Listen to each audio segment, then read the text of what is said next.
I'm Karen Lohman-Siegel. I'm a physical therapist with the Agency for Healthcare Research and Quality, the Effective Healthcare Program. The Agency for Healthcare Research and Quality, or AHRQ, the Effective Healthcare Program, recently released a report on rotator cuff tears and its treatment, and it's a comparative effectiveness review. And these types of reviews compare the benefits and harms of the available treatments for a particular healthcare condition. And as I said, in this case, it's for rotator cuff tears. And the goal of these types of reports is to help patients and their healthcare providers make informed decisions about which treatment is best for them. This particular report on rotator cuff tears was selected because rotator cuff tears are very common among older adults and in many cases can cause significant pain and limit motion of the arm. And there are a variety of treatments, and we did the report to try to provide some information about which types of treatments might be best. This particular report was done by the University of Alberta's Evidence-Based Practice Center. And AHRQ is going to follow up on this report with some summary guides in very plain language for patients and clinicians.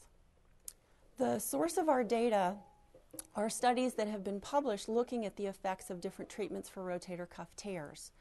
So how we go about finding this research is to go to electronic databases that index these different research studies. And the researchers for this report use a very systematic approach to find these studies. They have search terms that they list out, and they go to these electronic databases. And once they retrieve these studies, they have a very systematic set of inclusion and exclusion criteria that they use to decide which studies will be included in the report. This report included a variety of different study designs, and randomized controlled trials were in fact a minority of the different studies that we included. A total of 137 studies were included in the report, and they fell into a few different categories. 27 studies were randomized controlled trials or controlled clinical trials. So that we kind of put into the general category of trials. 39 studies were cohort type studies, either prospective or retrospective studies. And then 71 trials, the majority, fell into the category of uncontrolled studies. And they're generally before and after type designs. So we had a real variety, and we had this broad spectrum to really try to capture the variety of different treatments that were performed that are done for patients with rotator cuff tears. And we had this variety because, in part, it's very difficult sometimes to do randomized controlled studies of some of the interventions that are done for rotator cuff tears. So there was a second phase to the research that was done for this report, and that was to assess the methodological quality of these studies that were included.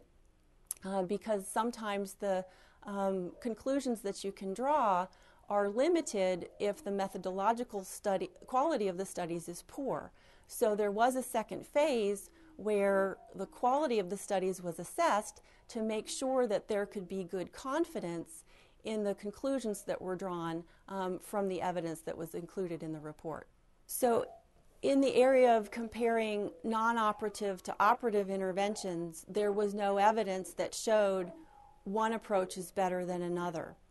Within certain categories, we found things like in post-operative rehabilitation, the use of continuous passive motion provided some advantages over other techniques. Within the operative approach, we found that mini open repairs resulted in about a 1 month earlier return to work and functional activities as compared to the open approach. So within certain categories of treatments, we found some slight advantages, but overall between classes of treatments, say between surgery and physical therapy, for example, we did not find any evidence to suggest one approach was better than another. And another example would be in early surgery versus late surgery. There was not clear evidence that the timing of surgery had a clear advantage of one time versus another time. I think the best news from the report is that most of the treatments evaluated provided some benefit to patients with rotator cuff tears. So most of these treatments are going to be helpful.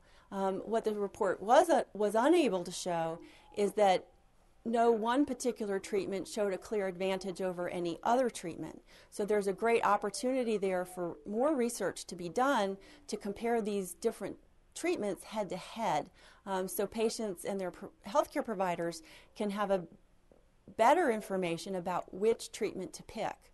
But for the time being, patients should continue to work with their healthcare providers to use the available evidence to make decisions about which treatment approach is best for them.